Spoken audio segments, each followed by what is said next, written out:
नमस्कार, आप देख रहे हैं भारत लाइव। मैं हूं आपके साथ विशाल यादव। भारत लाइव आपको लगातार हर खबर दिखा रहा है, लेकिन एक खबर है जिसको लेकर के मुहर लगती नजर आ रही है। वो खबर है कि बाबा लगातार आपको बता रहे थे कि अमित शाह यानी कि गृह मंत्री चुनाव प्रचार, बिहार विधानसभा चुनाव प्रचार से काफ़ी दूर हैं और लगातार दूरी बनाए हुए हैं, क्योंकि कहा जा रहा है कि वो काफ़ी नाराज़ चल रहे हैं।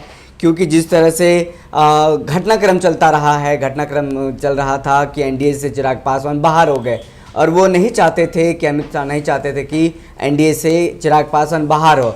और अब देखा जा रहा है कि जिस तरह से पश्चिम बंगाल में पहुंचे हैं अमित शाह, तमाम बातें हैं। उसके बाद मैं आपको आगे बताऊंगा कि क्या कुछ हुआ। तो चलिए मैं शुरू से आपको मैं बताता हूं कि बीजेपी के जो स्टार प्रचारक थे, जिसमें चौथा नंबर पर अमित शाह यानी कि गृह मंत्री अमित शाह का नाम था, और गृह मंत्री के बाद अब आते हैं सड़क परिवहन मंत्री नितिन गडकरी। दोनों ने बिहार चुनाव में दूरी बनाए रखा। कारण इसका ये साफ साफ है कि बिहार के जो प्रदेश नेतृत्व हैं उनका बीजेपी और नीतीश कुमार के सामने जो दंडवत, मतलब यूँ कहा जाए तो वो उनके सामने झुके नजर आए कि बीजेपी का जो एजेंडा था, जो चाहते थे गृह मंत्री जो चाहते थे कि एनडीए से चिराग पासवान बाहर ना जाए, और बात एक बनती नज़र नहीं आ रही थी, जिसको लेकर चिराग पासवान बाहर चले गए और इसको लेकर खासा नाराज़ थे।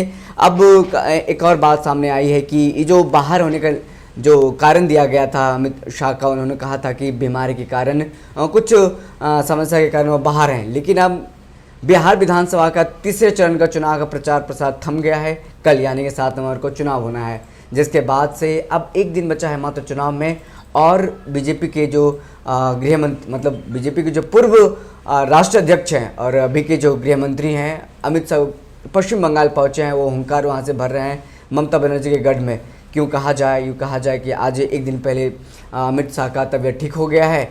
या यूँ कहा जाए कि जो बिहार विधानसभा चुनाव में जो भी प्रकरण चल रहा था, पूरा जो मामला चल रहा था, भारत लाइव आपको लगातार बताता रहा, हमारे बाबा भी लगातार बता रहे थे कि अमित शाह को लेकर के जो क्या कुछ प्रकरण चल रहा था, क्या कुछ नाराज़ चल रहे हैं, क्या बातों से नाराज़ चल रहे हैं। और इसको लेकर के काफ़ी दूरी बनाया हुआ था, मतलब दूरी बनी हुई थी बिहार विधानसभा में। वो जो आप साफ नज़र आ रहा है, साफ ये हमारी खबर पर मुहर लगती नज़र आ रही है कि वो अब पश्चिम बंगाल चले गए हैं। पश्चिम बंगाल में ममता बनर्जी के गढ़ में जाकर के हुंकार लगा रहे हैं। तो हम आपको लगातार बता रहे थे कि जिस तरह से 2015 में की बात करें, 2015 में मोदी में जिस तरह से उनका कार्य में पूर्व जो राष्ट्र अध्यक्ष रहे हैं, उनका मोदी के प्रचार में बड़ा एक अहम योगदान रहा है। और बिहार में कहीं ना कहीं उनकी कमी देखी गई है, कमी खली है बीजेपी के कार्यकर्ताओं में या फिर नेताओं में भी कहा जाए तो कहीं ना कहीं कमी खली है, उनके भाषणों की कमी खली है। और नितिन गडकरी जो अभी सड़क परिवहन मंत्री हैं, उनकी भी कमी खली है। ये कहीं ना कहीं बीजेपी को जो प्रदेश नेतृत्व है उनकी कमी बताई जा रही है। उनकी कमी ये बताई जा रही है कि नीतीश कुमार यानी कि जदयू के सामने झुकी नज़र आई, क्योंकि वो हर बात किसका बात मान रहे थे, वो जदयू का बात मान रहे थे। क्योंकि सीट को लेकर जो बंटवारा हुआ था, सीट को बंटवारा बड़ा भाई कौन, जदयू, और छोटा भाई की जो भूमिका था बीजेपी के पास था। और कहीं ना कहीं सीट का जो बंटवारा चल रहा था, जिसमें चिराग पासवान काफ़ी नाराज चल रहे थे, वहीं अमित शाह के पूरे प्रकरण से बाहर होने का क्या मतलब है?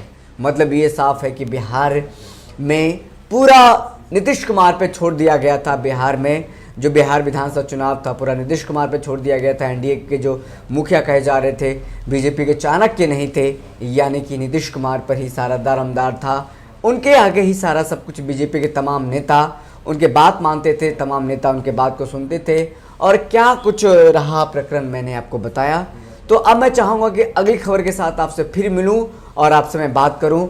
तब तक के लिए धन्यवाद। एक और बात मैं आपसे कहना चाहूँगा, अगर आपने अभी तक हमारे YouTube चैनल को सब्सक्राइब नहीं किया है तो जल्दी से जल्दी सब्सक्राइब करें, ताकि आपको हमारा हर खबर बिना मिलावट की मिलती रहे। धन्यवाद। बढ़ाएं अपना कदम सक्सेस की ओर शिखर करियर इंस्टीट्यूट के साथ। शिखर करियर इंस्टीट्यूट पूर्वी भारत में एकमात्र कोचिंग संस्थान जो एक्सक्लूसिवली है मेडिकल एंट्रेंस एग्जाम के लिए।